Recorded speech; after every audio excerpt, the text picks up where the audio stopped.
بسم الله الرحمن الرحيم ومن أحسن قولا ممن دعا إلى الله وعمل صالحا وقال إنني من المسلمين ولا تستوي الحسنة ولا السيئة ادفع بالتي هي أحسن فإذا الذي بينك وبينه عداوة كأنه ولي حميم.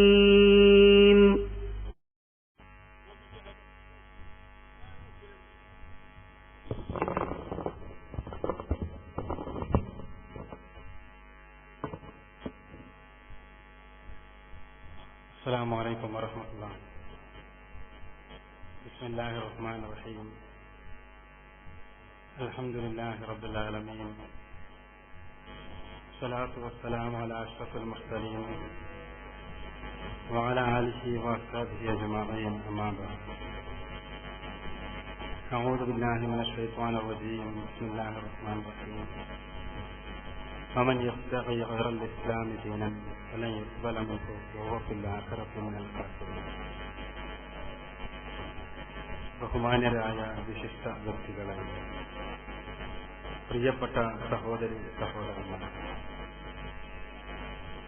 ജാമിയ നദവിയ 40ാം വാർഷിക സമ്മേളനത്തോടനുബന്ധിച്ച് സംഘടിപ്പിക്കപ്പെട്ടിട്ടുള്ള വിവിധ സെഷനുകളിലെ വ്യത്യസ്തങ്ങളായ പരിപാടികൾക്ക് ശേഷം പൊതു സമ്മേളനത്തിലേക്ക്, സന്നദ്ധദാന സമ്മേളനത്തിലേക്ക് നീങ്ങിക്കൊണ്ടിരിക്കുന്നു. ഈ തസ്തിയത്ത് സമ്മേളനത്തിൽ അവസാനമായി നാം ചർച്ചയ്ക്ക് വേണ്ടി എടുത്തിട്ടുള്ള വിഷയം എന്തുകൊണ്ട് ഭീകരവാദം. ഭീകരവാദം എന്ന് നമ്മൾ മലയാളത്തിൽ പരിഭാഷപ്പെടുത്തുന്ന പദം ടെററിസം എന്ന ഇംഗ്ലീഷ് പദമാണ്. അറബിയിൽ ഇർഹാബ് എന്നും ഹിന്ദിയിൽ ആതങ്കവാദം എന്നുമെല്ലാം പറയുന്ന പദം. ഈ പദത്തിന്റെ അർത്ഥകൽപ്പനകളെ സംബന്ധിച്ച് പോലുമുള്ള ചർച്ചകളിൽ ലോകത്തെ സാമൂഹ്യ ശാസ്ത്രജ്ഞന്മാരും വിദഗ്ധന്മാരും വ്യത്യസ്തങ്ങളായ അഭിപ്രായങ്ങൾ പ്രകടിപ്പിച്ചുകൊണ്ടിരിക്കുന്ന ഒരു സാഹചര്യത്തിലാണ് നാം ഭീകരവാദത്തെക്കുറിച്ച് സംസാരിക്കുന്നത്, ചർച്ച ചെയ്യുന്നത്. ടെററിസം എന്ന പദത്തിന് ഇംഗ്ലീഷ് ഭാഷയിൽ ഏറെ നാളത്തെ പഴക്കമില്ല. ആ പദം ഏകദേശം ഒരു പുതിയ പദമാണ് എന്ന് വേണമെങ്കിൽ പറയാം. എന്നാൽ ഈ പദം പോലും ഇന്ന് വ്യാപകമായി ഉപയോഗിക്കപ്പെടുന്നില്ല എന്നുള്ളതാണ് യാഥാർത്ഥ്യം. സെപ്റ്റംബർ 11 ശേഷമുണ്ടായ പാശ്ചാത്യ ലോകത്തെ ടെററിസത്തിന് പകരമായി ഉപയോഗപ്പെടുത്തപ്പെടുന്ന പദമായി ഇസ്ലാമോഫോബിയ എന്ന പദം മാറുകയാണ്. ഇസ്ലാമിനെ കുറിച്ച് കേൾക്കുമ്പോൾ, ഇസ്ലാമിനെ കുറിച്ച് മനസ്സിലാക്കുമ്പോൾ, ഇസ്ലാമിന്റെ ശബ്ദം കേൾക്കുമ്പോഴെല്ലാം ഉണ്ടാകുന്ന ഒരു തരം ഭയപ്പാടാണ് ഇസ്ലാമോഫോബിയ കൊണ്ട് മാധ്യമങ്ങൾ ഉദ്ദേശിക്കുന്നത്. ആ തലത്തിലാണ് ഇപ്പോൾ നമ്മുടെ ചർച്ച ചെന്നു നിൽക്കുന്നത് എന്നാണ് ഞാൻ സൂചിപ്പിക്കുന്നത്. എന്താണ് ടെററിസം? ആ ടെററിസത്തിന്റെ അടിസ്ഥാനപരമായ കാര്യങ്ങൾ എന്തൊക്കെയാണ്, എന്തുകൊണ്ടാണ് അതുണ്ടാകുന്നത് തുടങ്ങിയ ഒരുപാട് വിഷയങ്ങൾ ഈ തലക്കെട്ടിന് കീഴിൽ ചർച്ചയ്ക്ക് വരേണ്ടതാണ്. വളരെ പരിമിതമായ സമയപരിധിക്കുള്ളിൽ നിന്നുകൊണ്ട് ഈ വിഷയത്തെ സമീപിക്കുവാൻ വേണ്ടി പരിശ്രമിക്കുകയാണ്. ടെററിസം പൊതുവായി വിലയിരുത്തപ്പെടുക ഏതെങ്കിലും ഒരു ഗ്രൂപ്പിന്റെ സങ്കുചിതമായ താൽപര്യങ്ങൾക്ക് വേണ്ടി ആളുകളെ ഭീതജനകമായ അവസ്ഥയിലേക്ക് കൊണ്ടുപോവുകയും നിഷ്കളങ്കരായ മനുഷ്യരുടെ ജീവനെ ഉപയോഗപ്പെടുത്തിക്കൊണ്ട് തങ്ങളുടെ താൽപര്യങ്ങൾ സംരക്ഷിക്കുവാൻ വേണ്ടി പരിശ്രമിക്കുകയും ചെയ്യുക എന്നതാണ് ടെററിസത്തിന്റെ ഒരു തലക്കെട്ടിന് കീഴിൽ വ്യവഹരിക്കപ്പെടാറുള്ള കാര്യങ്ങൾ. ഇസ്ലാമിനെ സംബന്ധിച്ചിടത്തോളം ഇസ്ലാമിക സാങ്കേതിക ശബ്ദാവലിയിൽ മാത്രമല്ല, ഇസ്ലാമിന്റെ പ്രായോഗിക രംഗങ്ങളിലോ പദാവലികളിലോ ഒന്നും തന്നെ ഇത്തരമൊരു കാര്യം നമുക്ക് കാണുവാനേ സാധ്യമല്ല. ഒന്നാമതായി ടെററിസത്തിന് അടിസ്ഥാനപരമായി അനിവാര്യമായി വരുന്നത് ഒരു സങ്കുചിതമായ താൽപര്യമാണ്. ഇസ്ലാമിനെ സംബന്ധിച്ചിടത്തോളം സങ്കുചിതമായ താല്പര്യങ്ങളെ ഇല്ല. ഇസ്ലാം വളരെ കൃത്യമായ നിയതമായ ആദർശങ്ങളിൽ നിലകൊള്ളുന്ന ഒരു ആദർശ പ്രസ്ഥാനമാണ്. നിയതമായ ആദർശങ്ങളിൽ നിലകൊള്ളുന്ന ആദർശ പ്രസ്ഥാനത്തെ സംബന്ധിച്ചിടത്തോളം ആ ആദർശം മാത്രമാണ് അതിന്റെ കാവലും ജീവനും.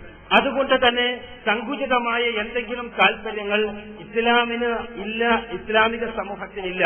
വലാ യജ്രിമന്നകും ശനആന ഖൗമിൻ അലാ അല്ലാ തഅദിലു യഅദിലു ഹുവ അഖറബു ലിത്തഖ്വ എന്നാണ് പരിശുദ്ധ ഖുർആൻ 5-ാമത്തെ അധ്യായം സൂറത്തുൽ മാഇദയിലെ 8-ാമത്തെ വചനത്തിൽ നമ്മൾ വായിക്കുന്നത്.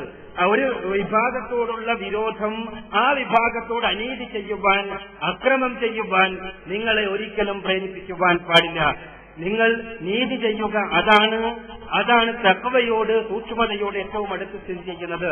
നിങ്ങൾ അല്ലാഹുവിനെ സൂക്ഷിക്കണം എന്ന് പരിശുദ്ധ ഖുർആൻ പറയുകയാണ്. പരിശുദ്ധ ഖുർആനിന്റെ അടിസ്ഥാനത്തിൽ ആദർശം മനസ്സിലാക്കുന്ന ആളുകളെ സംബന്ധിച്ചിടത്തോളം ഒരു ഗ്രൂപ്പിന്റെ, ഒരു പ്രത്യേക വിഭാഗത്തിന്റെ, ഒരു പ്രത്യേക ആൾക്കൂട്ടത്തിന്റെ രൂപത്തിലുള്ള ഒരു സങ്കുചിത താല്പര്യങ്ങൾ കടന്നു വരുന്ന പ്രശ്നമേ ഇല്ല. റസൂലുള്ളാഹി സ്വല്ലല്ലാഹു അലൈഹി വസല്ലമ വർഗീയതയെയും കൃത്യമായി വിശദീകരിച്ചിട്ടുണ്ട്. വർഗീയത എന്ന് പറഞ്ഞാൽ ഒരേ സംഗതി തന്റെ അനുകൂലി ചെയ്യുമ്പോൾ അത് ന്യായീകരിക്കുകയും പ്രതികൂലി ചെയ്യുമ്പോൾ തന്റെ എതിരിലുള്ള ഗ്രൂപ്പുകാരൻ ചെയ്യുമ്പോൾ അതിനെ പ്രതികൂലിക്കുകയും ചെയ്യുന്ന അവസ്ഥയാണ് എന്ന വളരെ കൃത്യമായ, ഇന്നും ഇത്ര കൃത്യതയോടുകൂടി വർഗീയതയെ വ്യാഖ്യാനിക്കുവാനും നിർവചിക്കുവാനും സാമൂഹ്യ ശാസ്ത്രജ്ഞന്മാർക്കൊന്നും സാധിച്ചിട്ടില്ലാത്ത വിധത്തിലുള്ള വളരെ കൃത്യമായ വ്യാഖ്യാനം റസൂലുള്ളാഹി സ്വല്ലല്ലാഹു അലൈഹി വസല്ലം നൽകിയിട്ടുണ്ട്. അപ്പോൾ ഞാൻ സൂചിപ്പിക്കുന്നത് സങ്കുചിതമായ താല്പര്യം എന്നുള്ളത് ഇസ്ലാമികമായ ആദർശങ്ങളുടെ അടിസ്ഥാനത്തിൽ കടന്നു വരുവാൻ പാടില്ലാത്തതാണ്. രണ്ടാമതായി ഭീതിപ്പെടുത്തിക്കൊണ്ട് സ്വന്തമായ താല്പര്യങ്ങൾക്ക് വേണ്ടി നിഷ്കളങ്കരായ ആളുകളുടെ ജീവൻ വെച്ചുകൊണ്ട് വിലപേശുന്ന ഏർപ്പാടാണ് ഭീകരത എന്നുള്ളതാണ്. ഇസ്ലാമിനെ സംബന്ധിച്ചിടത്തോളം ഇസ്ലാമിന്റെ യുദ്ധ സന്ദർഭങ്ങളിലുള്ള വീക്ഷണങ്ങളെ വളരെ സംക്ഷിപ്തമായി CP സലീം നമ്മുടെ മുന്നിൽ അവതരിപ്പിക്കുകയുണ്ടായി. ഇസ്ലാമിനെ സംബന്ധിച്ചിടത്തോളം ഒരു കാരണവശാലും ഒരവസരത്തിലും കടന്നുവരാത്ത ചില അടിസ്ഥാനപരമായ കാര്യങ്ങളുണ്ട്. നിഷ്കളങ്കരായ ആളുകളെ യുദ്ധത്തിന്റെ ഭീകരമായ അവസ്ഥയിൽ പോലും നിഷ്കളങ്കരായ ആളുകളുടെ മേലെ ഒരു അതിക്രമം പാടില്ല എന്നുള്ളത് ഇസ്ലാമിന്റെ അടിസ്ഥാനപരമായ ഒരു തത്വമാകുന്നു. പരിശുദ്ധ ഖുർആൻ തന്നെ ഇസ്രായേലിയർക്ക് പടച്ചതമ്പുരാൻ നൽകിയ നിർദ്ദേശത്തെക്കുറിച്ച് പറയുന്നിടത്ത് അന്നഹു മൻ ഖതല നഫ്സൻ ബിഗൈരി നഫ്സിൻ ഔ ഫസാദിൻ ഫിൽ അർളി ഫകഅന്നമാ ഖതല അന്നാസ ജമീഅ എന്ന് വളരെ കൃത്യമായി പഠിപ്പിക്കുന്നുണ്ട്.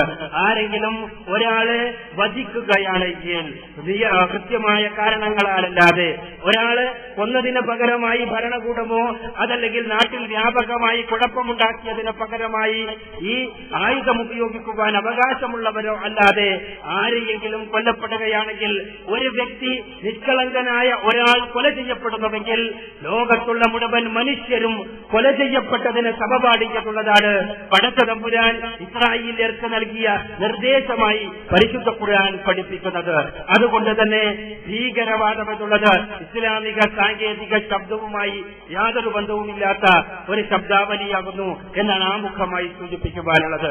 പക്ഷേ ഇസ്ലാമുമായി ബന്ധപ്പെട്ടുകൊണ്ടാണ്, ഇസ്ലാമിക സമൂഹവുമായി ബന്ധപ്പെട്ടുകൊണ്ടാണ് ഭീകരവാദം എന്ന ശബ്ദം ഇത് വ്യവഹരിക്കപ്പെട്ടു പോരുന്നത് എന്ന വസ്തുതയെ കണ്ണടച്ച് നിഷേധിക്കുവാൻ നമുക്ക് സാധ്യമല്ല. അതുകൊണ്ട് തന്നെ അതിന്റെ കാരണങ്ങളിലേക്ക്, ആഴങ്ങളിലേക്ക് ഇറങ്ങിച്ചെന്നുകൊണ്ടുള്ള പഠനം അനിവാര്യമാണ്. ആ രംഗത്തെ ശ്രദ്ധേയമാണ്. ഇതൊരു കാൽവെപ്പാണ് ഈ 8-ാം തീയതി നടക്കുന്ന ഇസ്ലാമിക് സെമിനാർ എന്നാണ് ഞാൻ മനസ്സിലാക്കുന്നത്. കേവലമായി ഇതേപോലെയുള്ള ഒരു മഹാസമ്മേളനത്തിൽ ഓരോ വിഷയങ്ങളെയും കൃത്യമായി അപഗ്രഥിച്ച് പഠിക്കുക അസാധ്യമാണ് എന്ന് നമുക്കറിയാമല്ലോ. ഞാൻ സൂചിപ്പിക്കുന്നത് ഭീകരവാദത്തിന്റെ വേരുകൾ തേടിക്കൊണ്ട്, ഭീകരവാദം ഒരു ഐഡിയോളജി എന്നുള്ള നിലക്ക്, ഒരു പ്രത്യയശാസ്ത്രം എന്നുള്ള നിലക്ക് ചർച്ച ചെയ്യപ്പെടുന്നത് ആധുനിക കാലഘട്ടത്തിലാണ് എന്നുള്ളത് നേരാണ്. പക്ഷേ ഇതിന്റെ വേരുകൾ തേടിക്കൊണ്ട് നമ്മൾ പിറകോട്ട് പോയാൽ കാണാൻ സാധിക്കുന്ന ചില വസ്തുതകളാണ് ഇവിടെ ശംസുദ്ദീൻ പാലൻ നമ്മുടെ മുന്നിൽ അവതരിപ്പിച്ചിട്ടുള്ളത്. ഈ വസ്തുതകളുടെ വെളിച്ചത്തിൽ നാം ചിന്തിക്കേണ്ട ചില കാര്യങ്ങളുണ്ട്. മുസ്ലിം സമുദായത്തിൽ, ഇസ്ലാമിക സമൂഹത്തിൽ റസൂലുള്ളാഹി സ്വല്ലല്ലാഹു അലൈഹി വസല്ലമയുടെ കാലഘട്ടത്തിൽ മുതൽ ബനൂ ഖുറൈളയുടെയും ബനൂ നളീറിന്റെയും എല്ലാം വിധ്വംസക പ്രവർത്തനങ്ങൾക്ക് വിധേയമായിക്കൊണ്ട് പ്രവാചകനെ പോലും ചതിച്ചു കൊല്ലുവാൻ വേണ്ടി പരിശ്രമിച്ച സന്ദർഭങ്ങളുണ്ടായ സാഹചര്യങ്ങളിൽ, അതേപോലെ തന്നെ റസൂലുള്ളാഹി സ്വല്ലല്ലാഹു അലൈഹി വസല്ലമയുടെ മതത്തിന്റെ ആളാണ് ഞാൻ എന്ന് ആണയിട്ടുകൊണ്ട് റസൂലുള്ളാഹിയോടൊപ്പമാണ്, ഇസ്ലാമിക സമൂഹത്തോടൊപ്പമാണ് എന്ന് ആണയിട്ടുറപ്പിച്ചുകൊണ്ട് ഞങ്ങൾ ഇസ്ലാഹിനു വേണ്ടി, ജനങ്ങളുടെ സംസ്കരണത്തിനു വേണ്ടി പള്ളികൾ ഉണ്ടാക്കുന്നവരാണ് എന്ന് പറഞ്ഞ് പ്രവാചകനെ പോലും പറ്റിക്കുവാൻ സന്നദ്ധമായിക്കൊണ്ട് രംഗത്ത് വന്ന ഒരു ഗ്രൂപ്പിനെ കുറിച്ച് പരിശുദ്ധ ഖുർആൻ തന്നെ നമുക്ക് സൂചനകൾ നൽകുന്നുണ്ട്. റസൂലുള്ളാഹി സ്വല്ലല്ലാഹു അലൈഹി വസല്ലമയുടെ കാലഘട്ടത്തിൽ മുതൽ ആരംഭിച്ചിട്ടുള്ള ഈ വിധ്വംസക പ്രവർത്തനം പ്രവാചക കാലഘട്ടത്തിന് ശേഷം പിന്നീട് ആവർത്തിക്കപ്പെട്ടതിന്റെ ഒരു നഖചിത്രം നമ്മുടെ മുന്നിൽ അവതരിപ്പിക്കപ്പെടുകയുണ്ടായി. റസൂലുള്ളാഹി സ്വല്ലല്ലാഹു അലൈഹി വസല്ലമ പ്രവാചകന്റെ അനുഭവങ്ങളുമായി ബന്ധപ്പെട്ടുകൊണ്ട് തന്നെ ഈ കാര്യങ്ങളെക്കുറിച്ച് മുന്നറിയിപ്പ് നൽകുകയും പ്രവചിക്കുകയും ചെയ്തിട്ടുണ്ട് എന്നുള്ളതാണ് യാഥാർത്ഥ്യം. നമ്മൾ ഒരുപാട് തവണ കേട്ടിട്ടുള്ളതാണ്. ഉൽഖുവൈസിറ എന്ന് പറയുന്ന മനുഷ്യനുമായി ബന്ധപ്പെട്ട് റസൂലുള്ളാഹി സ്വല്ലല്ലാഹു അലൈഹി വസല്ലമ നടത്തിയ പ്രവചനം. ഉൽഖുവൈസിറ എന്ന മനുഷ്യൻ പ്രവാചകൻ സ്വല്ലല്ലാഹു അലൈഹി വസല്ലമ ഹുനൈൻ യുദ്ധത്തിലെ യുദ്ധമുതലുകൾ ആളുകളുടെ ഇടയിൽ വിതരണം ചെയ്യുന്ന സമയത്ത് മുഹമ്മദ് താങ്കൾ നീതി പാലിക്കുക എന്ന് പ്രവാചകന്റെ നീതിബോധത്തെ എഴുന്നേറ്റ് നിന്നുകൊണ്ട് ചോദ്യം ചെയ്യുവാൻ സന്നദ്ധനായ ഉൽഖുവൈസിറ എന്ന് പറയുന്ന മനുഷ്യനെ, അദ്ദേഹത്തെ ഉടനെ തന്നെ കൊന്നുകളയട്ടെ എന്ന് ചോദിച്ച ഉമർ റളിയല്ലാഹു അൻഹുവിനെ പോലെയുള്ള ആളുകളെ വിലക്കിക്കൊണ്ട് പ്രവാചകൻ പറഞ്ഞത്, ഇവരുടെ കൂട്ടത്തിൽ നിന്ന് പിൽക്കാലഘട്ടത്തിൽ ആളുകൾ കടന്നു വരാനുണ്ട് എന്നാണ്. ആളുകളെ കുറിച്ച് പ്രവാചകൻ സല്ലല്ലാഹു അലൈഹി വസല്ലം പറഞ്ഞത്, അവർ പടച്ചവനെ നിഷേധിക്കുന്നവരായിരിക്കുമെന്നല്ല, അവർ ദൈവത്തെ പടി പറയുന്നവരായിരിക്കുമെന്നല്ല, പരിശുദ്ധ ഖുർആനിനെയും തിരുസുന്നത്തിനെയും വലിച്ചെറിയുന്നവരായിരിക്കുമെന്നല്ല, മറിച്ച് അവർ പ്രവാചകന്റെ സ്വഹാബത്തിന്റെ മാർഗത്തിൽ നിന്ന് അപഭ്രംശം സംഭവിച്ചവരും വ്യതിയാനം സംഭവിച്ചവരും, അതോടൊപ്പം തന്നെ അവർ നമസ്കാരത്തിന്റെ വിഷയത്തിൽ, അവരുടെ ഖുർആൻ പാരായണത്തിന്റെ വിഷയത്തിൽ, അവരുടെ മറ്റ് ഇസ്ലാമികം എന്ന് ലേബലൊട്ടിച്ചുകൊണ്ട് നമ്മൾ പറയാറുള്ള കാര്യങ്ങളിൽ അവരുടെ സൂക്ഷ്മത കണ്ടാൽ, അവരുടെ ത്യാഗം കണ്ടാൽ, അവരുടെ ആ പ്രവർത്തനങ്ങളിലുള്ള ചടുലത കണ്ടാൽ നിങ്ങൾ അത്ഭുതപ്പെട്ടു പോകുമെന്നാണ് റസൂലുള്ളാഹി സ്വല്ലല്ലാഹു അലൈഹി വസല്ലം പറഞ്ഞത്. അവരെ കുറിച്ച് പ്രവാചകൻ പിന്നീട് പറഞ്ഞത്, അവർ മതത്തിൽ നിന്ന് പുറത്തു പോകും, എല്ലിൽ നിന്ന് പുറത്തു പോകുന്ന അമ്പിനെ പോലെ. അമ്പ് ഒരു ഉരുവിന്റെ ശരീരത്തിൽ തറച്ച് പുറത്തു പോകുമ്പോഴും ആ ഉരുവിന്റെ ശരീരത്തിലെ ഒരല്പമെങ്കിലും മാംസഭാഗം ആ അമ്പിലുണ്ടാവുകയില്ല എങ്കിൽ, ഇതേപോലെ ഈ മതത്തിൽ നിന്ന് തെറിച്ചു പോകുന്ന ഈ വിഭാഗത്തിന്റെ ജീവിതത്തിൽ, അവരുടെ ഹൃദയത്തിനകത്ത് ഒരല്പം പോലും മതമുണ്ടാവുകയില്ല എന്ന് റസൂലുള്ളാഹി സ്വല്ലല്ലാഹു അലൈഹി വസല്ലം പഠിപ്പിച്ചു. ഞാനിവിടെ സൂചിപ്പിക്കുന്നത് പ്രവാചകന്റെ പ്രവചനങ്ങളുടെ പൂർത്തീകരണം റസൂലുള്ളാഹിയുടെ കാലത്തിന് ശേഷം തന്നെ സംഭവിച്ചതായി മഹാന്മാരായ പണ്ഡിതന്മാർ രേഖപ്പെടുത്തി. ഖവാരിജികൾ കടന്നു വന്നപ്പോൾ പ്രവാചകൻ സല്ലല്ലാഹു അലൈഹി വസല്ലം ഹദീസിൽ റസൂലുള്ളാഹിയുടെ പ്രവചനത്തിൽ തന്നെ സൂചിപ്പിച്ച അതേ പദം ഉപയോഗിച്ചുകൊണ്ട് മതത്തിൽ നിന്ന് പുറത്തുപോയ ആളുകൾ എന്ന് തന്നെ അന്നത്തെ പണ്ഡിതന്മാർ അവരെ വിളിക്കുവാൻ സന്നദ്ധമായി. ഞാൻ ചരിത്രം പറയുകയല്ല. അക്കാലഘട്ടത്തിൽ മുതൽ നമ്മൾ അനുഭവിക്കുന്ന ഒരു കാര്യമുണ്ട്, മുസ്ലിം സമൂഹം അനുഭവിക്കുന്ന കാര്യം. മുസ്ലിം സമൂഹത്തെ ആന്തരികമായി ശിഥിലമാക്കുവാൻ ആദർശത്തിന്റെ കുപ്പായം ഇട്ടുകൊണ്ട് ആദർശത്തിന്റെ ആളുകളായി പ്രത്യക്ഷപ്പെടുകയും നീതിയുടെ വക്താക്കളായി പ്രത്യക്ഷപ്പെടുകയും, ഉസ്മാൻ പ്രായമുള്ളവരാണ്, അലി കൊള്ളരുതാത്തവരാണ്, അലി കാര്യങ്ങളിൽ പരിശുദ്ധ ഖുർആനിന്റെ തീരുമാനം സ്വീകരിക്കാത്തയാളാണ്, ഉസ്മാൻ പ്രായം കൊണ്ട് കാര്യങ്ങളിൽ കൃത്യമായ തീരുമാനം ഉൾക്കൊള്ളുവാൻ സാധിക്കാത്തയാളാണ്, ജരാനരകൾ ബാധിച്ച, ജഡത്വം ബാധിച്ച ഉസ്മാനെ നമുക്ക് വേണ്ട, യുവാവായ അലിയെ കൊണ്ടുവരൂ എന്ന് പറഞ്ഞ് രംഗത്ത് വന്നവർ തന്നെ അലി റളിയല്ലാഹു അൻഹു പരിശുദ്ധ ഖുർആന്റെ അടിസ്ഥാനത്തിൽ, പ്രവാചകന്റെ സുന്നത്തിന്റെ അടിസ്ഥാനത്തിൽ കാര്യങ്ങൾ പറഞ്ഞപ്പോൾ അലിയെയും നമുക്ക് വേണ്ട, അലി മുസ്ലിം കാഫർ എന്ന് പറഞ്ഞ് പ്രഖ്യാപിക്കുന്നതാണ് ഖവാരിജികളുടെ ചരിത്രത്തിൽ നമ്മൾ കാണുന്നത്. പിൽക്കാലഘട്ടത്തിൽ ഇവിടെ സൂചിപ്പിക്കപ്പെട്ട അബ്ദുല്ലാഹി ഇബ്നു സബഅ വിട്ടുവെച്ച ആ ഭീകരവാദത്തിന്റെ അതല്ലെങ്കിൽ വ്യതിയാനത്തിന്റെ ആ വിഷവിത്ത് പിന്നീട് വളർന്നു വന്ന് ഇസ്ലാമിക ആദർശത്തെ സമ്പൂർണമായി തന്നെ കാർന്നു തിന്ന അവസ്ഥയിലേക്ക് കടന്നുപോയി എന്നുള്ളതാണ് സത്യം. അത്ഭുതകരമെന്ന് പറയട്ടെ, കേരളത്തിൽ മലയാളത്തിൽ ആദ്യമായി പുറത്തിറങ്ങിയ ഒരു ഇസ്ലാമിക വിജ്ഞാനകോശത്തിൽ ഖവാരിജികളെ കുറിച്ച് രേഖപ്പെടുത്തുന്നത് വളരെ ശ്രദ്ധേയമാണ്. ആ ഇസ്ലാമിക വിജ്ഞാനകോശത്തിന്റെ മസ്തിഷ്കങ്ങളായി പ്രവർത്തിച്ചവർ ഇന്ന് കേരളത്തിലെ ഭീകരവാദത്തിന് ആക്കം കൂട്ടുകയും അതിനെ ചെറുക്കാൻ പിടിക്കുകയും ചെയ്യുന്നവരാണ് എന്നുള്ള കാര്യം പറയേണ്ടതില്ലല്ലോ. അവർ ഖവാരിജികളെ കുറിച്ച് പറഞ്ഞത് അന്നത്തെ മുസ്ലിങ്ങളുടെ ജഡാവസ്ഥയിൽ ഭൗതിക പ്രമത്തതയോടുകൂടിയുള്ള ഉസ്മാൻ റളിയല്ലാഹു അൻഹുവിന്റെ കാലഘട്ടത്തിലെ മുസ്ലിങ്ങളെ കുറിച്ചാണ് പറയുന്നത് എന്ന് നിങ്ങൾ മനസ്സിലാക്കുക. ഈ ജഡാവസ്ഥയിൽ അതിന്റെ സ്വാഭാവിക പ്രതികരണം എന്ന രൂപത്തിൽ രൂപീകരിക്കപ്പെട്ട ഒരു ആദർശമായിരുന്നു ഖവാരിജികളുടെ ആദർശമെന്നാണ്. അങ്ങനെ ഞാൻ സൂചിപ്പിക്കുന്നത് ഈ രൂപത്തിലാണ് ഇത് കടന്നു വരുന്നത്. ഇങ്ങനെ കടന്നു വന്നു. ഇവിടെ സൂചിപ്പിക്കപ്പെട്ട ഗ്രന്ഥങ്ങളിലും തത്വശാസ്ത്രങ്ങളിലും അധിഷ്ഠിതമായി ഈ കാര്യം നടന്നു പോകുമ്പോഴും നമ്മൾ അടിസ്ഥാനപരമായി മനസ്സിലാക്കേണ്ടത് ഇത് ഒരു വിഭാഗത്തിന്റെ മുസ്ലിം സമൂഹത്തോടുള്ള ഇസ്ലാമിക ആദർശത്തോടുള്ള വിരോധത്തിന്റെ കൃത്യമായ അനുരണനമായിരുന്നു എന്നുള്ള സത്യമാണ്. ആ സത്യം മനസ്സിലാകാതെ ഭീകരവാദത്തെ നമുക്ക് മനസ്സിലാക്കുവാൻ സാധ്യമല്ല. മുസ്ലിങ്ങളുടെ വേഷമിട്ടുകൊണ്ട് കടന്നു വന്ന പേര് പറഞ്ഞാലും ഇല്ലെങ്കിലും അബ്ദുല്ലാഹി ഇബ്നു സബഅ ആണെങ്കിലും അദ്ദേഹത്തിന്റെ അനുയായികളാണെങ്കിലുമെല്ലാം ഇസ്ലാമിന്റെ വേഷമിടുകയും മുസ്ലിങ്ങളുടെ വക്താക്കളായി രംഗത്ത് വരികയും പരിശുദ്ധ പ്രവാചകനോടുള്ള സ്നേഹത്തിന്റെ ഇഷ്കിന്റെ പ്രവാചകന്റെ കുടുംബത്തോടുള്ള അനുരാഗാത്മക ഭ്രമത്തിന്റെ പേരിൽ രംഗത്ത് വന്ന ആളുകൾ അവരാണ് ഇസ്ലാമിക ലോകത്ത് യഹൂദൻ ഇസ്ലാമിന്റെ കുപ്പായമിട്ട യഹൂദരാണ് ഇസ്ലാമിക ലോകത്തെ കുഴപ്പങ്ങൾക്ക് തുടക്കം കുറിച്ചത് എങ്കിൽ അത് ആവർത്തിക്കുന്നതും അതേ ആളുകളാണ് എന്നുള്ളതാണ് സത്യസന്ധമായിട്ടുള്ള വസ്തുത. അത് മനസ്സിലാക്കാൻ അത് തിരിച്ചറിയുവാൻ സമയം വൈകിയിരിക്കുന്നു എന്നുള്ളതാണ് സത്യം. നമ്മളെല്ലാവരും തന്നെ ആത്മാർത്ഥമായി നെഞ്ചത്ത് കൈവച്ചുകൊണ്ട് ചിന്തിക്കുക. നമ്മുടെ സമൂഹത്തിൽ ഒരു പ്രശ്നമുണ്ടാകുമ്പോൾ ഒരു വിഷയമുണ്ടാകുമ്പോൾ എന്തെങ്കിലും രൂപത്തിലുള്ള വർഗീയമായ വിധ്വംസകമായ പ്രശ്നമുണ്ടാകുമ്പോൾ അവിടെ സമുദായത്തോടൊപ്പം നിൽക്കുകയാണോ അതല്ല സത്യത്തോടൊപ്പം നീതിയോടൊപ്പം നിൽക്കുവാനാണോ മുസ്ലിം മനസ്സാക്ഷി പരിശീലിപ്പിക്കപ്പെട്ടിട്ടുള്ളത് എന്ന് ആത്മാർത്ഥമായി നെഞ്ചത്ത് കൈവച്ചുകൊണ്ട് നമ്മൾ ചിന്തിക്കുക. നീതിയോടൊപ്പം നിൽക്കുവാനല്ലെങ്കിൽ സത്യത്തോടൊപ്പം നിൽക്കുവാനല്ലെങ്കിൽ വർഗത്തോടൊപ്പം നിൽക്കുവാനാണെങ്കിൽ വർഗീയതയോടൊപ്പം നിൽക്കുവാനാണെങ്കിൽ നാം പരിശുദ്ധ ഖുർആനിൽ നിന്ന് പ്രവാചക ചര്യയിൽ നിന്ന് സലഫുസ്സാലിഹീങ്ങളുടെ ജീവിതമാർഗത്തിൽ നിന്ന് മതം പഠിച്ചവരല്ല എന്ന് ഉൾക്കൊള്ളുവാൻ നമുക്ക് കഴിയണം. ഞാൻ വീണ്ടും കടന്നു പോകുന്നത് ഈ ഭീകരവാദത്തിന്റെ ആധുനിക ചരിത്രത്തിലേക്കാണ്.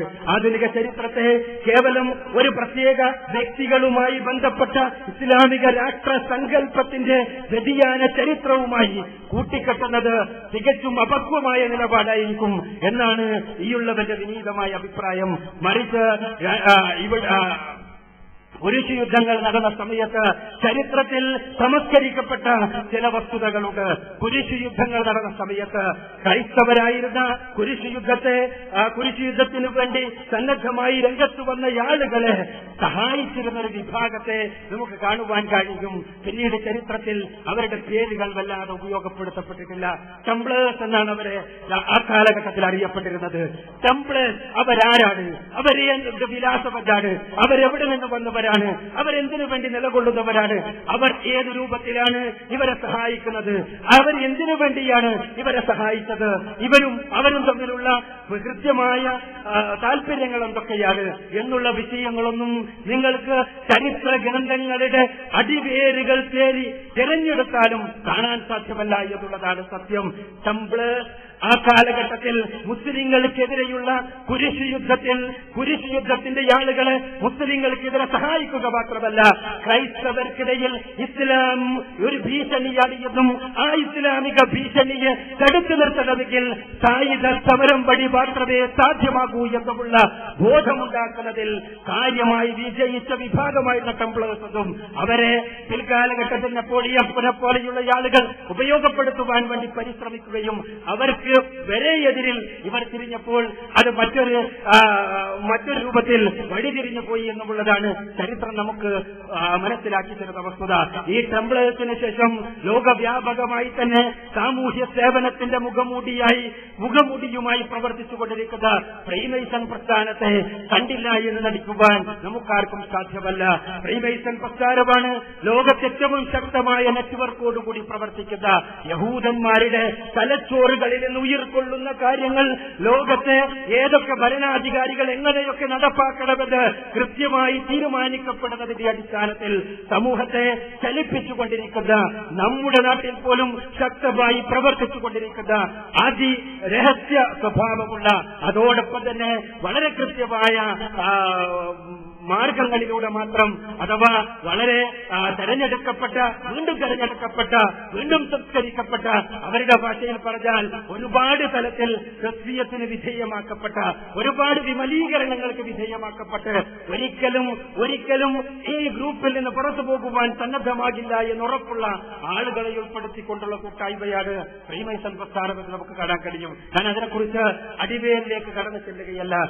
ഫ്രീമേസൺ പ്രസ്ഥാനത്തിന്റെ രൂപീകരണത്തിന് ശേഷം ഇസ്ലാമിക ലോകത്ത് നടന്ന ഒരുപാട് പ്രശ്നങ്ങളുണ്ട്. ആ പ്രശ്നങ്ങളുമായി ബന്ധപ്പെട്ടുകൊണ്ട് ഇവിടെ ശംസുദ്ദീൻ പാലസ് അവതരിപ്പിച്ച വിഷയത്തെ ആവർത്തിച്ച് വായിക്കേണ്ടതുണ്ട് എന്നാണ് എനിക്ക് തോന്നുന്നത്. വിശദമായ പഠനം ഇതേപോലുള്ള ഒരു വേദിയിൽ അസാധ്യമാണല്ലോ. ഈ ആധുനിക കാലഘട്ടത്തിൽ ടെററിസവുമായി ബന്ധപ്പെട്ട് ഇസ്ലാമിനെ അവതരിപ്പിക്കുന്നതിന് ഒരു പ്രത്യേകമായ സാമൂഹ്യ പശ്ചാത്തലമുണ്ട്. ആ സാമൂഹ്യ പശ്ചാത്തലം ഞാൻ നേരത്തെ പറഞ്ഞ കുരിശ് യുദ്ധത്തിന് ശേഷമാണ് കടന്നു വരുന്നത്. കുരിശ് യുദ്ധത്തിന് ശേഷം മുതലാളിത്തവും മതവും ഒരേ രൂപത്തിൽ ഇസ്ലാമിനെതിരെയുള്ള പ്രചാരണ പ്രവർത്തനങ്ങളിൽ ഏർപ്പെടുന്നതാണ് നമ്മൾ കാണുന്നത്. മുതലാളിത്തവും മതവും എന്ന് പറയുമ്പോൾ ഇസ്ലാമിനെതിരിൽ എക്കാലഘട്ടത്തിലും ഉണ്ടായിരുന്ന രണ്ട് വിഭാഗത്തിന്റെ പ്രതീകങ്ങളാണിവ എന്ന് തിരിച്ചറിയുവാൻ നമുക്ക് സാധിക്കണം. പ്രവാചകന്മാർ മുഴുവനും കടന്നു വന്നപ്പോ, അന്തിമ പ്രവാചകനായ മുഹമ്മദ് റസൂലുള്ളാഹി സ്വല്ലല്ലാഹു അലൈഹി വസല്ലമ കടന്നു വന്നപ്പോ എന്ന് വേണ്ട എക്കാലഘട്ടത്തിലും പ്രവാചകന്മാരും പിൽക്കാലഘട്ടത്തിലെ പരിഷ്കർത്താക്കളുമെല്ലാം കടന്നു വന്ന സമയത്ത് അവിടെ പ്രവാചകന്മാരുടെ ആളുകളായി, മുൻകാലഘട്ടത്തിലെ പ്രവാചകന്മാരുടെ ആളുകളായി, മതത്തിന്റെ വക്താക്കളായി, മതത്തെ ഉപയോഗിച്ചുകൊണ്ട് ജീവിച്ചിരുന്നൊരു വിഭാഗമുണ്ടായിരുന്നു. ആത്മീയതയുടെ മൊത്തക്കച്ചവടക്കാർ, അവരെ നമുക്ക് പുരോഹിതന്മാരെന്ന് വിളിക്കുക. അവരായിരുന്നു മതത്തിന്റെ ആളുകൾ. അവർ പറയുന്നതായിരുന്നു മതം. അവരായിരുന്നു മതത്തെ നയിച്ചിരുന്നത്. അവരായിരുന്നു ദൈവത്തിന്റെ ദല്ലാളന്മാർ. ആ ദൈവത്തിന്റെ ദല്ലാളന്മാർ പറഞ്ഞിരുന്നത് ഞങ്ങളിലൂടെ മാത്രമേ നിങ്ങൾക്ക് ആത്മീയമായ വിമോചനം സാധ്യമാകൂ എന്നായിരുന്നു. എക്കാലഘട്ടത്തിലും ഏത് സമൂഹത്തിലും നിലനിന്നിരുന്ന ഈ അവസ്ഥ അതാണ്. എന്നാൽ ഈ ദൈവത്തിന്റെ ദല്ലാളന്മാരെ വെല്ലുവിളിച്ചുകൊണ്ടാണ് പ്രവാചകന്മാർ കടന്നു വന്നത്. ആ പ്രവാചകന്മാർ പടച്ച തമ്പുരാനും മനുഷ്യനും തമ്മിൽ ഉള്ള വിഭജനത്തിന്റെ വേരുകൾ മുഴുവനും മറുത്തു കളയുകയും സർവേശ്വരനായ തമ്പുരാനെ നേർക്കുനേറെ പ്രാർത്ഥിക്കുവാനും അവന്റെ മുന്നിൽ ഹൃദയം തുറന്നു വെക്കുവാനും അവന്റെ മുന്നിൽ കാര്യങ്ങൾ അവതരിപ്പിക്കുവാനും അവനിൽ ഭരമേൽപ്പിക്കുവാനുമുള്ള ചിന്ത ആളുകൾക്ക് പഠിപ്പിച്ചു കൊടുക്കുകയാണ് പ്രവാചകന്മാർ ചെയ്തത്. അതുകൊണ്ട് തന്നെ ചൂഷകന്മാരായ, ആത്മീയതയെ ചൂഷണം ചെയ്തിരുന്ന, മനുഷ്യന്റെ ആത്മാവിനെ പൂർണ്ണമായി ചൂഷണം ചെയ്തുകൊണ്ട് നിലനിന്നിരുന്ന പുരോഹിതന്മാർ എക്കാലഘട്ടത്തിലും മതത്തിനെതിരായിരുന്നു, പ്രവാചകന്മാർക്കെതിരായിരുന്നു എന്നതാണ് സത്യം. അതോടൊപ്പം തന്നെ മതത്തെ ശത്രുവായി കണ്ടിരുന്ന ഭൗതികന്മാരുണ്ടായിരുന്നു. ജീവിക്കുക, പരമാവധി ജീവിക്കുക, അടിച്ചു പൊളിച്ച് ജീവിക്കുക. ആധുനിക ഭാഷയിൽ പറഞ്ഞാൽ തിന്നുക, കുടിക്കുക, രസിക്കുക, രമിക്കുക, അതാണ് ജീവിതത്തിന്റെ അർത്ഥമെന്ന് പറഞ്ഞ എപ്പിക്യൂറത്തിന്റെ അനുയായികളത്, അതല്ലെങ്കിൽ സർവാകന്മാരുടെ അനുയായികളത് ഭൗതികവാദികൾ എന്ന് നമുക്ക് വേണമെങ്കിൽ പറയാം. ആ ഭൗതികവാദികൾ ശുദ്ധ യുക്തിവാദികളല്ല കേട്ടോ. ഭൗതികവാദികൾ ജീവിതത്തിൽ മതത്തിന്റെ കുപ്പായമിടുന്നവരാണ്, ആത്മീയതയുടെ കുപ്പായമിടുന്നവരാണ്. പക്ഷേ അവരുടെ ഹൃദയത്തിൽ മതമില്ല, മനസ്സിൽ മതമില്ല, അവരുടെ വർത്തനങ്ങളിൽ മതമില്ല. അവരുടെ നെറ്റിയിൽ മതമുണ്ടാകും, കുപ്പായത്തിൽ മതമുണ്ടാകും, കുപ്പായത്തിന് പുറത്ത് മതത്തിന്റെ ബാനർ ഉണ്ടാകും, പോസ്റ്റർ ഉണ്ടാകും. പക്ഷേ ജീവിതത്തിൽ മതമുണ്ടാവുകയില്ല. പരിശുദ്ധ ഖുർആൻ ചോദിച്ചില്ല, പരിശുദ്ധ വിശുദ്ധ ഖുർആൻ നമ്മൾ ചോദിച്ചല്ലോ, മതത്തെ കളവാക്കുന്ന ഭൗതികവാദിയെ, മതനിഷേധിയെ നീ കണ്ടുപോ? ആ മതനിഷേധി മുസല്ലീൻ, അവൻ നമസ്കരിക്കുന്നവനാണ്, നാശത്തിന്റെ നമസ്കാരത്തിന്റെ വക്താവാണ് അവൻ. ആ നമസ്കരിക്കുന്നവന്റെ ജീവിതത്തിൽ മതമില്ല, അവന്റെ വർത്തനങ്ങളിൽ മതമില്ല, അവന്റെ സംസാരത്തിൽ മതമില്ല, അവന്റെ പെരുമാറ്റത്തിൽ മതമില്ല, അവന്റെ ജീവിതത്തിന്റെ നിഖിലമായ രംഗങ്ങളിൽ കൽപ്പിക്കപ്പെടേണ്ട, നിർദ്ദേശിക്കപ്പെടേണ്ട രൂപത്തിലുള്ള മതത്തിന്റെ കൽപ്പനകളില്ല. എന്തുകൊണ്ടെന്നാൽ അവൻ മതത്തെ ഹൃദയത്തിനകത്ത് ഉൾക്കൊണ്ടിട്ടില്ല. ആ രൂപത്തിലുള്ള ഒരു മതത്തെ ആർക്കും എതിർപ്പില്ല.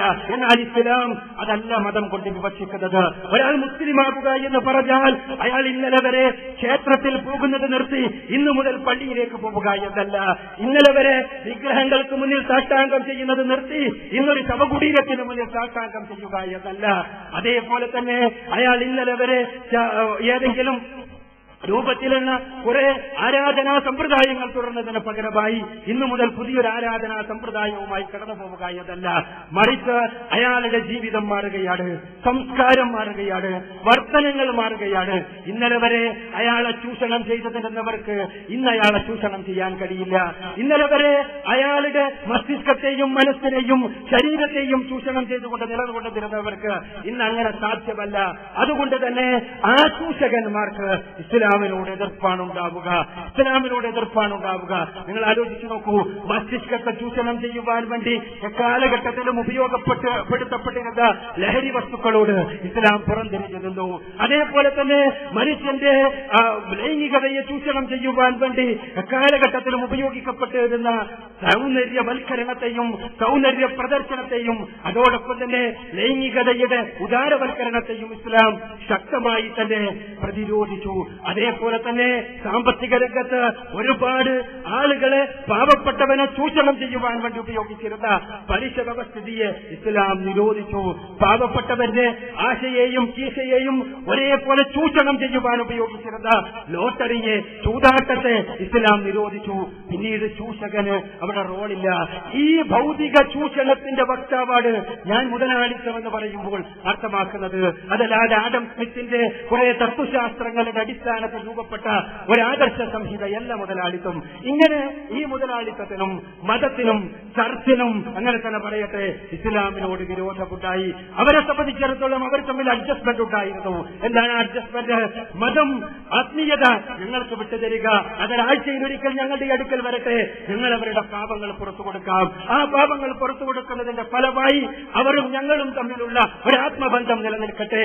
ഞങ്ങളെ കൊട്ടാര സദൃശമായ മാർഗങ്ങളിൽ കൊണ്ടുപോയി ഞങ്ങളെ നിങ്ങൾ വാഴിച്ചാലും അവിടെ മറ്റൊരു അഡ്ജസ്റ്റ്മെന്റ് ഉണ്ടായിരുന്നു. മാർക്കറ്റ് ഞങ്ങളുടേതാണ്, ജീവിതം ഞങ്ങളുടേതാണ്. ഒരാഴ്ചയിലൊരിക്കൽ നിങ്ങളുടെ അടുത്തേക്ക് വരാൻ ഞങ്ങൾ വിട്ടുതരാം, പക്ഷേ ഇവിടേക്ക് നിങ്ങൾ വരരുത്. ഇവിടെ ഞങ്ങൾക്ക് അമ്മയും പെങ്ങളും സ്ത്രീയാണ്. ഇവിടെ ഞങ്ങൾക്ക് പണമാണ്. ഇവിടെ പണമുണ്ടാക്കുവാനുള്ള മാർഗങ്ങൾ ആ പണമുണ്ടാക്കുവാനുള്ള മാർഗങ്ങളാണ്. അവിടേക്ക് നിങ്ങൾക്ക് പ്രവേശനമില്ല. മാമോനുള്ളത് മാമോനും ദൈവത്തിനുള്ളത് ദൈവത്തിനും കൊടുക്കട്ടെ എന്ന് തീരുമാനിക്കപ്പെട്ടു. അവിടെ ഒരു പ്രശ്നവുമില്ല. എന്നാൽ ഇസ്ലാം കടന്നു വരുമ്പോൾ അങ്ങനെയല്ല. സകലവിധ ചൂഷണങ്ങളുടെയും അടിവേറിറക്കുന്ന ഇസ്ലാം, ആ ഇസ്ലാമിലേക്ക് തീർച്ചയായും ചിന്തിക്കുന്ന സമൂഹം ആകർഷിക്കപ്പെടുമെന്ന് മനസ്സിലാക്കിയ ആളുകളുണ്ടായിരുന്നു. ന്യൂട്ടോണിയൻ ഫിസിക്സ് എന്ന് പറയുമ്പോൾ നാം മനസ്സിലാക്കേണ്ട ചില കാര്യങ്ങളുണ്ട്. നമ്മൾ ഒരുപാട് കേട്ടിട്ടുള്ളതാണ് the 100 most influential persons in the history എന്ന പുസ്തകത്തെ കുറിച്ച്. മൈക്കൽ ഹാർട്ടിന്റെ ചരിത്രത്തിൽ ഏറ്റവും അധികം സ്വാധീനിക്കപ്പെട്ട ആളുകളെ കുറിച്ച് 100 പേരെ കുറിച്ച പുസ്തകത്തിൽ ഒന്നാമതായി പ്രവാചകൻ സല്ലല്ലാഹു അലൈഹി വസല്ലമയുടെ പേരാണ് പ്രതിഷ്ഠിക്കപ്പെട്ടിട്ടുള്ളത് എന്ന് നമ്മൾ വായിച്ചിട്ടുള്ളതാണ്. അവിടെ രണ്ടാമതായി പ്രതിഷ്ഠിക്കപ്പെട്ടിട്ടുള്ള വ്യക്തി സർ ഐസക് ന്യൂട്ടൺ ആണ് എന്ന് കൂടി നമ്മൾ മനസ്സിലാക്കണം.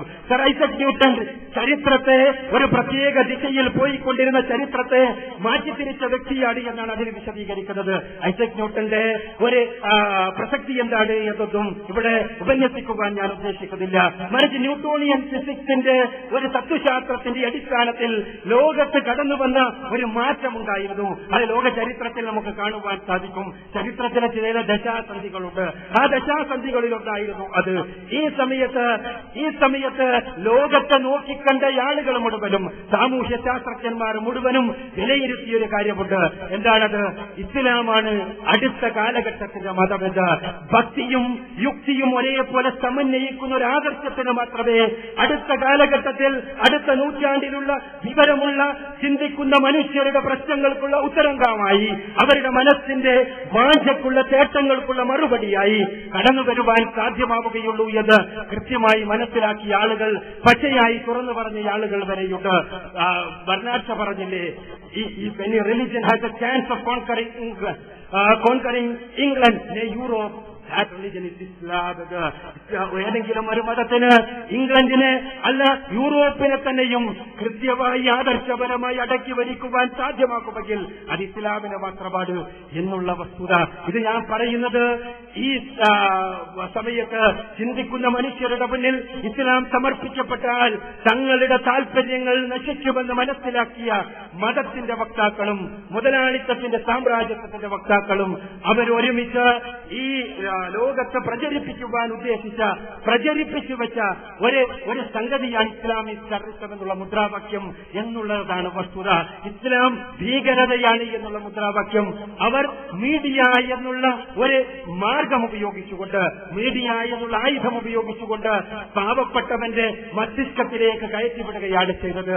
പാവപ്പെട്ടവൻ എന്ന് പറയുമ്പോൾ അത് മുസ്ലിങ്ങളടക്കമുള്ള ജനസമൂഹമാണ് എന്ന് നാം മനസ്സിലാക്കേണ്ടതുണ്ട്. മീഡിയ ഒരു ആയുധമാണ് എന്നുള്ള വസ്തുത പോലും നമുക്ക് തിരിച്ചറിയാൻ കഴിയുന്നില്ല. എന്നിടത്താണ് നമ്മുടെ പ്രശ്നം സ്ഥിതി ചെയ്യുന്നത്. മീഡിയ എങ്ങനെ ആയുധമാകുന്നു എന്നതിന് ഏറ്റവും വർത്തമാനകാലത്തിൽ ഒരു സംഭവം മാത്രം നിങ്ങൾ എടുത്തു നോക്കുക. ഇന്ന് ഇന്ത്യയിലെ മുസ്ലിങ്ങളുടെ അഭിമാനിക്കുന്ന വ്യക്തിത്വങ്ങളിൽ ഒന്നായി സാനിയ മിർസ മാറുകയാണ്. ഇത് വെറുതെ ഞാൻ പറയുന്ന ഒരു പരാമർശമല്ല. സാനിയ മിർസ എന്ന പെണ്ണ് അവളുടെ കളിക്കട്ടത്തിലേക്ക് ഇറങ്ങി വരുമ്പോൾ അവൾ ഇസ്ലാമിന്റെ ഒരു മുസ്ലിം എങ്ങനെയാകണം എന്നതിന്റെ പ്രതീകമായി മാറുകയാണ്. അവൾ അഡിഡാസിന്റെ കുപ്പായമിടുന്നത് കൊണ്ടല്ല, ആ കുപ്പായമിടുമ്പോൾ അതല്ലെങ്കിൽ അവൾ ധരിക്കുന്ന അവളുടെ വസ്ത്രങ്ങൾ, ആ വസ്ത്രങ്ങൾ ഏത് രൂപത്തിലുള്ളതായിരുന്നാലും ശരീരം പൂർണ്ണമായി പ്രകടിപ്പിച്ചുകൊണ്ട് അവളുടെ ശരീരത്തിന്റെ നിമ്നോന്നതികൾ പുരുഷന്റെ മുന്നിൽ ആടിക്കുഴഞ്ഞുകൊണ്ട് തന്റെ ചന്നീസ് കിരീടത്തിന് വേണ്ടി പരിശ്രമിക്കുമ്പോൾ സാനിയ മിർസ ഈ ലോകകപ്പിന് വേണ്ടി അല്ലെങ്കിൽ ലോകത്തെ ടെന്നീസ് മത്സരത്തിന് വേണ്ടി വിമാനം കയറുന്ന അതേ ദിവസം തന്നെ ഹജ്ജിന് വേണ്ടി വിമാനം കയറുകയായിരുന്നു. അവരുടെ മാതാപിതാക്കൾ എന്ന പത്രം എഴുതുന്നതോടുകൂടി എങ്ങനെയാകണം ഒരു മുസ്ലിം എന്ന കാര്യത്തെക്കുറിച്ചുള്ള കൃത്യമായ പിക്ചർ ഉണ്ടാക്കുകയാണ് യഥാർത്ഥത്തിൽ ചെയ്യപ്പെടുന്നത് എന്ന് നാം മനസ്സിലാക്കേണ്ടതുണ്ട്. സാനിയ മിർസയെ പോലെയെങ്കിലും ആവുക എന്നതാണ്. 5 നേരം നമസ്കരിക്കുന്നവരാണ് അവൾ റമദാൻ മാസത്തിൽ ഒരൊറ്റ നോമ്പും പോലും വിടാതെ നോമ്പ് പിടിക്കുന്നവളാണ്. ഹജ്ജിന് പോകുന്ന മാതാപിതാക്കൾ പോരെ പൂരം ഇതേപോലെയെങ്കിലും നിങ്ങൾക്കായിക്കൂടെ, എങ്കിലൊരു പ്രശ്നവുമില്ലല്ലോ എന്നാണ് നമ്മുടെ എല്ലാം ഹൃദയത്തിനകത്ത് കുത്തിവെക്കുവാൻ വേണ്ടി ഉദ്ദേശിക്കുന്ന കാര്യമെന്ന് വെളിപ്പെടുത്തപ്പെടുകയാണ് നമ്മുടെ വനിതാ മാസികകൾ പോലും. ഇസ്ലാമിക വനിതാ മാസികകൾ എന്നറിയപ്പെടുന്ന വനിതാ മാസികകളിൽ പോലും സാനിയ മിർസ മുസ്ലിം സമുദായത്തിന്റെ ഒരു അഭിമാന കഥാപാത്രമായി എഴുതപ്പെടുന്ന വർത്തമാനകാല സാഹചര്യങ്ങളിൽ നമ്മളിരുന്ന് ചിന്തിക്കേണ്ടതുണ്ട് എത്രത്തോളമാണ് മീഡിയയുടെ ശക്തിയെന്ന്. അത് മാത്രം മണിക്കൂറുകൾ സംസാരിക്കേണ്ട വിഷയമാണ്. ഞാൻ സൂചിപ്പിക്കുന്നത് ഈ മീഡിയ ഉപയോഗിച്ചുകൊണ്ട് മുസ്ലിം മനസ്സുകൾക്കകത്ത് എന്നല്ല ഇവിടുത്തെ പൊതുസമൂഹത്തിൽ കൃത്യമായി സന്നിവേശിപ്പിച്ച ഒരു ആശയമാണ് ഇസ്ലാം ഭീകരതയാണ് എന്നുള്ള ആശയം. ഈ ആശയം മീഡിയ ഉപയോഗിച്ച് സന്നിവേശിപ്പിക്കുക എന്ന് പറയുമ്പോൾ നമ്മൾ മനസ്സിലാക്കേണ്ട ഒരു കാര്യമുണ്ട്. മീഡിയ എന്ന ആയുധത്തെക്കുറിച്ചാണ്. ആറ്റം ബോംബിനെ കുറിച്ച് പറയുക അത് സർവ്വസംഹാരിയാണ് എന്നാണ്. എല്ലാറ്റിനെയും തകർത്ത് കളയുന്ന, എല്ലാ വസ്തുക്കളെയും പൂർണ്ണമായി നശിപ്പിച്ചു കളയുന്ന വസ്തുവാണ് ആറ്റം ബോംബ് എങ്കിൽ, ന്യൂട്രോൺ ബോംബ് ജീവനുള്ള വസ്തുക്കളെ മാത്രം നശിപ്പിക്കുന്നതാണെങ്കിൽ, മീഡിയ എന്ന ആയുധത്തെക്കുറിച്ച് വളരെ കൃത്യമായി നിർവചിക്കപ്പെട്ടിട്ടുള്ളത് അത് മനുഷ്യരുടെ മനസ്സിലേക്ക്, ആത്മാവിലേക്ക് ഇറങ്ങിച്ചെന്ന് അവന്റെ ശത്രുവാക്കി മാറ്റുന്ന ആയുധമാണ് എന്താണ് മീഡിയ. ഇസ്ലാമിക് ടെററിസം എന്ന മുദ്രാവാക്യം ലോകത്തിന്റെ മുന്നിൽ വെച്ചപ്പോൾ 2 ലക്ഷ്യങ്ങളുണ്ടായിരുന്നു. ഒന്നാമത്തെ ലക്ഷ്യം ഇസ്ലാമിനെ തെറ്റിദ്ധരിപ്പിക്കുക എന്നതായിരുന്നു. രണ്ടാമത്തെ ലക്ഷ്യം മുസ്ലിം ഇസ്ലാമിക ആദർശ പ്രബോധനത്തിനു വേണ്ടി ഉപയോഗിക്കപ്പെടേണ്ട ഇസ്ലാമിക സമൂഹത്തിന്റെ പുനഃസൃഷ്ടിക്ക് വേണ്ടി, പുനരുത്ഥാനത്തിനു വേണ്ടി ഉപയോഗിക്കപ്പെടേണ്ട മുസ്ലിം യുവതയുടെ ദിശണയെയും ഊർജത്തെയും പൂർണ്ണമായും കലാപവൽക്കരിക്കുകയും അങ്ങനെ മുസ്ലിം യുവാക്കളെ കലാപകലുഷിതമായ മനസ്സുള്ളവരാക്കി തീർക്കുകയും അങ്ങനെ മെല്ലെ മെല്ലെ അവരെ തന്നെ തങ്ങളുടെ സ്ലോഗനുള്ള ഉദാഹരണമാക്കി തീർക്കുകയും ചെയ്യുക എന്ന ലക്ഷ്യം, ഈ ലക്ഷ്യങ്ങൾ രണ്ടും നേടുന്നതിൽ വിജയിക്കുന്ന മീഡിയയാണ് നമ്മൾ കാണുക പിൽക്കാലഘട്ടത്തിൽ എന്നുള്ളതാണ് സത്യം. തീർച്ചയായും ഇസ്ലാമിന്റെ പേരിൽ ഇസ്ലാമിക ആദർശത്തിന്റെ സംരക്ഷണത്തിന്റെ കുപ്പായമിട്ടുകൊണ്ട് ഇസ്ലാമിന്റെ മുസ്ലിം സമൂഹത്തിന്റെ സംരക്ഷണത്തിന്റെ കുപ്പായമിട്ടുകൊണ്ട് പ്രവർത്തിച്ചുകൊണ്ടിരിക്കുന്ന ഭീകരവാദി സംഘങ്ങൾ മുഴുവനും മീഡിയ എന്ന വളരെ ഇസ്ലാമിന്റെ ശത്രുക്കളുടെ ആയുധത്തിന്റെ ഉപോൽപ്പന്നപാടി എന്ന് തിരിച്ചറിയുവാൻ നമുക്ക് സാധിക്കേണ്ടതുണ്ട്. തീർച്ചയായും അതിനുവേണ്ടി തന്നെ കാര്യങ്ങൾ നമ്മുടെ മുന്നിൽ അവതരിപ്പിക്കപ്പെടുകയാണ്. ആ രൂപത്തിൽ തന്നെ കാര്യങ്ങൾ അവതരിപ്പിക്കപ്പെടുന്ന അവസ്ഥാവിശേഷം ഉണ്ടാവുകയാണ്. നമ്മളറിയാതെ നമ്മളെ ഭീകരവാദികളാക്കി മാറ്റുന്ന അവസ്ഥാവിശേഷം, നമ്മളറിയാതെ നമ്മെ തീവ്രവാദികളാക്കി മാറ്റുന്ന അവസ്ഥാവിശേഷം. ഇവിടെയാണ് തിരിച്ചറിവ് അനിവാര്യമാകുന്നത്. വ്യക്തമായ ബോധത്തോടുകൂടി, ശക്തമായ ആയുധത്തോടുകൂടി മാത്രമേ ഭീകരവാദത്തെ തുടച്ചു നിൽക്കുവാൻ സാധിക്കുകയുള്ളൂ. ഏതെങ്കിലും ചില സംഭവങ്ങളുടെ അടിസ്ഥാനത്തിലോ ചില മതസൗഹാർദ്ദ സമ്മേളനങ്ങൾ നടത്തിയോ കേവലമായ ഉത്ബോധനങ്ങളിലൂടെ മാത്രമോ എല്ലാവരും സഹോദരന്മാരാണ്, ഏകോദര സഹോദരന്മാരാണ് എന്ന് അസംബ്ലിയിൽ വെച്ച് രംഗത്ത് കൈവച്ചുകൊണ്ട് കുട്ടികളെ കൊണ്ട് പറയിപ്പിച്ചോ ഭീകരവാദത്തെ അടിച്ചമർത്തുവാൻ സാധ്യമല്ല. അതിന് ഇച്ഛാശക്തിയോടുകൂടിയുള്ള പ്രവർത്തനം വേണം. ഭീകരവാദം എന്തുകൊണ്ടുണ്ടാകുന്നു എന്ന ചോദ്യത്തിന് അടിസ്ഥാനപരമായ ഉത്തരം ഇസ്ലാമിനെ തെറ്റിദ്ധരിപ്പിക്കുവാൻ, മുസ്ലിങ്ങളെ കലാപവൽക്കരിക്കുവാൻ വേണ്ടിയുള്ള സാമ്രാജ്യത്വത്തിന്റെ പരിശ്രമത്തിൻ്റെതാണ് എന്നുണ്ടെങ്കിലും അതിനുവേണ്ടി ഉപയോഗിക്കപ്പെട്ടത് മുസ്ലിം ദിശണ തന്നെയാണ് എന്ന് നമ്മൾ തിരിച്ചറിയണം. ആ കാര്യത്തിലേക്കാണ് ശംസുദ്ദീൻ പാലത്ത് ഇവിടെ നമ്മുടെ ശ്രദ്ധയെ ക്ഷണിച്ചു കൊണ്ടുപോയത്. ആ മുസ്ലിം ദിശണയെ, മുസ്ലിം എഴുത്തുകാരെ, മുസ്ലിം ചിന്തകന്മാരെ എങ്ങനെ ഉപയോഗപ്പെടുത്തി എന്ന് തിരിച്ചറിയണമെങ്കിൽ പരിശുദ്ധ ഖുർആനും തിരുസുന്നത്തും സലഫുസ് സാലിഹുകൾ എങ്ങനെ മനസ്സിലാക്കിയോ അങ്ങനെ മനസ്സിലാക്കിക്കൊണ്ട് അതിൽ നിന്ന് എങ്ങനെയാണ് ഇവർ വ്യതിചലിച്ചത് എന്ന് കൃത്യമായി അറിയുവാൻ നമുക്ക് സാധിക്കണം. മൻഹജിനെ കുറിച്ചുള്ള ചർച്ചയുടെ പ്രസക്തി ഇവിടെയാണ് കടന്നു വരുന്നത്.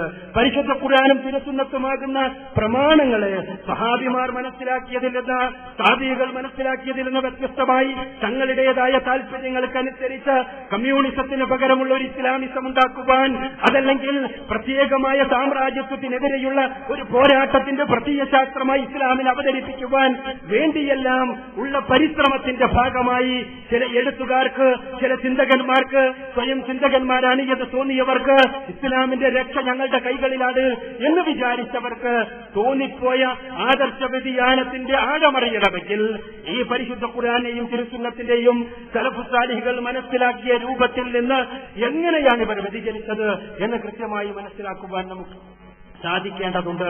അവിടെയാണ് ഇതേപോലെയുള്ള തസ്ബീഹത്ത് സമ്മേളനങ്ങൾ പ്രസക്തമാകുന്നത്. തീവ്രവാദത്തിനുള്ള, ഭീകരവാദത്തിനുള്ള മരുന്നത് മാത്രമാണ്. യഥാർത്ഥത്തിൽ മറ്റൊന്നുകൊണ്ടും ഇതിനെ തടുക്കുവാൻ സാധ്യമല്ല. പരിശുദ്ധ ഖുർആനിലേക്കും തിരുസുന്നത്തിലേക്കും അത് സലഫുസ് സാലിഹുകൾ മനസ്സിലാക്കി അതേ രൂപത്തിൽ മനസ്സിലാക്കുവാൻ, ജനങ്ങളുടെ മുന്നിൽ തുറന്നു വെക്കുവാൻ, അതിലേക്ക് ജനങ്ങളെ ക്ഷണിക്കുവാൻ, ആ ക്ഷണത്തിന് വേണ്ടി നമ്മുടെ ഊർജം ഉപയോഗിക്കുവാൻ, ആ ക്ഷണത്തിന് വേണ്ടി നമ്മുടെ ചിന്ത ഉപയോഗിക്കുവാൻ, ആ ക്ഷണത്തിന് വേണ്ടി നമ്മുടെ സമയം ഉപയോഗപ്പെടുത്തുവാൻ നമ്മൾ പരിശ്രമിക്കുന്നുവെങ്കിൽ ഇസ്ലാമിന്റെ ശത്രു എന്ത് ഭയപ്പെട്ടുവോ ആ ഭയപ്പാടിലേക്ക് നമ്മൾ കടന്നു പോവുകയാണ്. നിങ്ങൾ അറിയുമോ, ലോകത്ത് ഇസ്ലാമിനെ ഭയപ്പെടുന്ന ആളുകൾ എല്ലാവരും ഭയപ്പെടുന്നത് ഇസ്ലാമിനെയാണ്. എങ്കിലും ഇസ്ലാമിന്റെ ഒരു മുഖത്തെ മാത്രമാണ്. ഇസ്ലാമിന് രണ്ട് മുഖമുണ്ട് എന്നാണ് നമുക്ക് ഈ അടുത്ത കാലഘട്ടത്തിൽ എർവിൻ W. ഷോങ്കറുടേതായി പുറത്തിറങ്ങിയ ടു ഫേസസ് ഓഫ് ഇസ്ലാം എന്നൊരു പുസ്തകമുണ്ട്. അതിന് ആ പുസ്തകം, ഈ പുസ്തകത്തിൽ പറയുന്നത് ഇസ്ലാമിന്റെ രണ്ട് മുഖത്തെക്കുറിച്ചാണ്. ഒന്ന് സുന്ദരമായ മുഖപാട്, ഒന്ന് ഏറ്റവും സുന്ദരമായ ഇസ്ലാമിന്റെ മുഖപാട്. ആ മുഖം എന്തിനെയാണോ പ്രതിനിധീകരിക്കുന്നത് എന്നറിയാമോ? സ്നേഹത്തെ, സാഹോദര്യത്തെ. ആ മുഖം എല്ലാ അർത്ഥത്തിലുമുള്ള സഹിഷ്ണുതയെ, ആൾ ഉൾക്കൊള്ളുവാനുള്ള സന്നദ്ധതയെ. ആ മുഖം സൂഫിസത്തിന്റെ മുഖപാട്. ആ മുഖം ഷിയായിസത്തിന്റെ മുഖപാട്. സൂഫിസത്തിന്റെയും ഷിയായിസത്തിന്റെയും ഒരേ മുഖത്തിൽ നിന്ന്, ഒരേ തണ്ടിൽ തണ്ടിൽ നിന്ന് ഉരുത്തിരിഞ്ഞ രണ്ട് പുഷ്പങ്ങളായിട്ടാണ് അദ്ദേഹം വിശദീകരിക്കുന്നത്. ഇങ്ങനെ ഇസ്ലാമിന്റെ സുന്ദരമായ മുഖം, ആയി വിശദീകരിക്കപ്പെടുന്ന സൂഫിസത്തിന്റെയും ഷിയായിസത്തിന്റെയും മുഖം, ഇസ്ലാമിന്റെ ഏറ്റവും ഭീകരമായ മുഖമായി വിശദീകരിക്കപ്പെടുന്നത് വഹാബിസത്തിന്റെ മുഖമാണ് എന്നുകൂടി നമ്മൾ മനസ്സിലാക്കണം. സലഫിസത്തിന്റെ മുഖമാണ്. ഈ നമ്മള് അമേരിക്കക്കാരനായ ജൂതൻ എഴുതിയ പുസ്തകത്തിലേക്ക് പോകേണ്ടതില്ല. മലയാളിയായ ആനന്ദ് ഈ അടുത്ത് ഒരുപാട് ചർച്ച ചെയ്യപ്പെട്ട പുസ്തകമുണ്ടല്ലോ, വേട്ടക്കാരനും വിരുന്നുകാരനും എന്ന പുസ്തകം. ആ പുസ്തകത്തിന്റെ ഏറ്റവും പുതിയ പതിപ്പിൽ 2003 പുറത്തിറങ്ങിയ പതിപ്പിൽ അദ്ദേഹം സൂഫിസത്തെക്കുറിച്ച് വളരെ ദീർഘമായി അദ്ദേഹം വിശദീകരിക്കുന്നുണ്ട്. ഇസ്ലാം ഭയപ്പെടേണ്ട ഇസ്ലാം, വെറുക്കപ്പെടേണ്ട ഇസ്ലാം, എല്ലാ അർത്ഥത്തിലും ലോകത്ത് കുഴപ്പമുണ്ടാക്കുന്നു എന്ന് താൻ കരുതുന്ന ഇസ്ലാം അത് വഹാബിസത്തിന്റേതാണ്, സലഫിസത്തിന്റേതാണ് എന്നാണ് അദ്ദേഹം പറയുന്നത്. അതെ, ലോകത്ത് ഇന്നൊരു ധ്രുവീകരണം പ്രത്യക്ഷപ്പെട്ടുകൊണ്ടിരിക്കുകയാണ്. ആ ധ്രുവീകരണത്തിൽ നമുക്ക് മാത്രമാണ് ഏറ്റവും പ്രധാനപ്പെട്ട സ്ഥാനം നിർവഹിക്കുവാനുള്ളത് എന്ന് തിരിച്ചറിയുവാൻ നാം സന്നദ്ധമാകണം. ഇതാണ് എനിക്ക് സൂചിപ്പിക്കുവാനുള്ളത്. എന്താണ് ആ ധ്രുവീകരണം എന്നറിയാമോ? നിങ്ങൾ എഴുതി വെക്കുക, ലോകത്തിന്റെ ശ്രദ്ധ ഏത് രൂപത്തിലായിരുന്നാലും സൗദി അറേബ്യക്കെതിരെയുള്ള ഒരു സൈനിക നീക്കമോ അതല്ലെങ്കിൽ ആ രൂപത്തിലുള്ള ഒരു പ്രവർത്തനമോ ഉണ്ടാക്കുവാൻ വേണ്ടി തന്നെ ബോധപൂർവമായി സൃഷ്ടിക്കപ്പെടുന്നതാണ്. അവിടെയുള്ള കലാപങ്ങൾ എന്നുള്ള വസ്തുത തിരിച്ചറിയുവാൻ നമുക്ക് കഴിയണം. ലോകത്തെവിടെയെങ്കിലും ഒരു സമൂഹത്തെ ഉണ്ടാക്കുവാൻ വേണ്ടി ആത്മാർത്ഥമായി പരിശ്രമിക്കുന്നു എന്ന് പറയാനെങ്കിലും കഴിയുന്ന ഒരു സമൂഹമുണ്ടെങ്കിൽ അത് സൗദി അറേബ്യയാണ് എന്നുള്ള വസ്തുതയെ വിളിച്ചു പറയുമ്പോൾ അത് രാജാക്കന്മാരോടുള്ള അമിതഭക്തിയാണ് എന്നോ അവിടെ നിന്ന് ആർക്കെങ്കിലും ശമ്പളം കിട്ടുന്നത് കൊണ്ടുള്ള അതുകൊണ്ട് അവരോടുള്ള ഭക്തി പ്രകടിപ്പിക്കുകയാണ് എന്നോ കരുതേണ്ടതില്ല, പറയേണ്ടതില്ല, മനസ്സിലാക്കേണ്ടതില്ല. മറിച്ച് അനുഭവത്തിന്റെ അടിസ്ഥാനത്തിൽ കൃത്യമായി പറയാൻ കഴിയുന്ന ചില വസ്തുതകളാണ്. അവിടെയുള്ള കൊള്ളരുതായ്മകളെ കുറിച്ച് കൊള്ളരുതായ്മകളെ അനുകൂലിക്കുകയല്ല ഞാൻ, മറിച്ച് ഇങ്ങനെയുള്ളൊരു സമൂഹത്തെ നശിപ്പിക്കുക എന്ന ലക്ഷ്യവുമായി ലഘുലേഖകളിലൂടെ, പ്രഭാഷണങ്ങളിലൂടെ, ആ രൂപത്തിലുള്ള പ്രവർത്തനങ്ങളിലൂടെ എല്ലാമുള്ള പരിശ്രമങ്ങൾ തുടങ്ങിയിട്ട് ഒരുപാട് നാളുകളായി. എന്തുകൊണ്ടെന്നാൽ ഈ രൂപത്തിൽ സലഫുകൾ പഠിപ്പിച്ച രൂപത്തിലുള്ളൊരു ഇസ്ലാം, അതിനെയാണ് ഇവരെല്ലാവരും ഭയപ്പെടുന്നത്. നിങ്ങൾക്കറിയാമോ, അതേ ഫോണ്ടാന എന്ന് ഫോണ്ടാനയിൽ കേന്ദ്രീകരിച്ചുകൊണ്ട് പ്രവർത്തിക്കുന്ന ഒരു പുസ്തക പ്രസാധനശാലയുണ്ട്. ഇസ്ലാമിക് പബ്ലിഷിംഗ് ഫൗണ്ടേഷൻ എന്നാണ് ആ പുസ്തക പ്രസാധനശാലയുടെ വിലാസം. ആ പുസ്തക പ്രസാധനശാലയിൽ നിന്നാണ് മൗലാന മൗദൂദിയുടെയും അതേപോലെ തന്നെ സയ്യിദ് ഖുതുബിന്റെയും എല്ലാം രചനകൾ പുറത്തു വന്നുകൊണ്ടിരിക്കാറുള്ളത്. ആ പുസ്തക പ്രസാധനശാല ഇന്ന് വലിയൊരു ദൗത്യത്തിലാണ്. ആ ദൗത്യം ഹാമിദ് അൽ ഗാർ എന്ന് പറയുന്ന മനുഷ്യനെ ഉപയോഗിച്ചുകൊണ്ട് സുന്നി ഷിയ ഐക്യത്തിന്റെ അംബാസഡറായി അദ്ദേഹത്തെ അവതരിപ്പിച്ചുകൊണ്ട് സുന്നികളും ഷിയാക്കളും ഒരു തത്വത്തിൽ തന്നെയാണ് എന്ന് ജനങ്ങളെ ബോധ്യപ്പെടുത്തുകയും ഇതിൽ നിന്ന് ഈ അടിസ്ഥാന തത്വത്തിൽ നിന്ന് വ്യതിചലിപ്പിക്കുകയും ഭീകരതയുടെ മാർഗത്തിലേക്ക് ഇസ്ലാമിനെ കൊണ്ടുപോകുകയും അതേപോലെ തന്നെ നമ്മുടെ ശത്രുവായി, ലോകത്തുള്ള മുസ്ലിങ്ങളുടെ ശത്രുവായി അങ്ങേണ്ടത് വഹാബികളെയാണ് എന്നും പ്രചരിപ്പിക്കുവാൻ വേണ്ടി തന്നെ പുസ്തകങ്ങൾ പ്രസിദ്ധീകരിച്ചുകൊണ്ടിരിക്കുകയാണ് അവർ പുറത്തിറക്കിയ ഹാമിദ് അൽ ഗാറിന്റെ വഹാബിസം എ ക്രിട്ടിക്കൽ സ്റ്റഡി എന്ന പുസ്തകം മലയാളത്തിൽ റിസാലയിൽ പരിഭാഷപ്പെടുത്തപ്പെട്ട് വന്നതുകൂടി നിങ്ങൾ ശ്രദ്ധിക്കുക. അത് പരിഭാഷപ്പെടുത്തിയത് മാധ്യമത്തിന്റെ ഒരു എഴുത്തുകാരനായിരുന്നു എന്നത് ചിലപ്പോൾ തികച്ചും അവിചാരിതമാകാം. എങ്കിലും ഞാൻ അടിവരയിട്ടുകൊണ്ട് സൂചിപ്പിക്കുകയാണ്, ലോകത്ത് ഇന്നൊരു ധ്രുവീകരണം നടക്കുകയാണ്. ഒരു ധ്രുവീകരണം, കൃത്യമായ ധ്രുവീകരണം, പരിശുദ്ധ ഖുർആനെയും തിരുസുന്നത്തിനെയും സലഫുസ്സാലിഹുകൾ പഠിപ്പിച്ച ആ ആദർശത്തിന്റെ അടിസ്ഥാനത്തിൽ പഠിപ്പിക്കുവാൻ ആളില്ലാത്ത അവസ്ഥ. ഇസ്ലാമിനെ അവതരിപ്പിക്കുവാൻ ആളുണ്ട്. ഇസ്ലാമിനെ അവതരിപ്പിക്കുന്നത് എങ്ങനെയാണ്?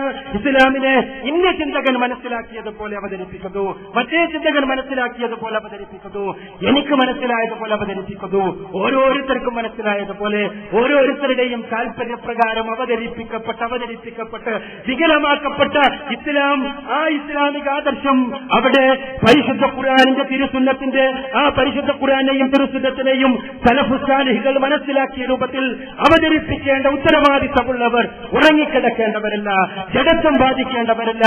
അവർ ഉറക്കെ എഴുന്നേറ്റ് പരിശുദ്ധ ഖുർആനിന്റെ തിരുസുന്നത്തിന്റെ സലഫുസാലിഹികളുടെ മാർഗരേഖയുടെ ഗർജിക്കുന്ന സിംഹങ്ങളായി തീരേണ്ടവരാണ്. അതിനുവേണ്ടിയാണ് നമ്മൾ പ്രതിജ്ഞയെടുക്കേണ്ടത്.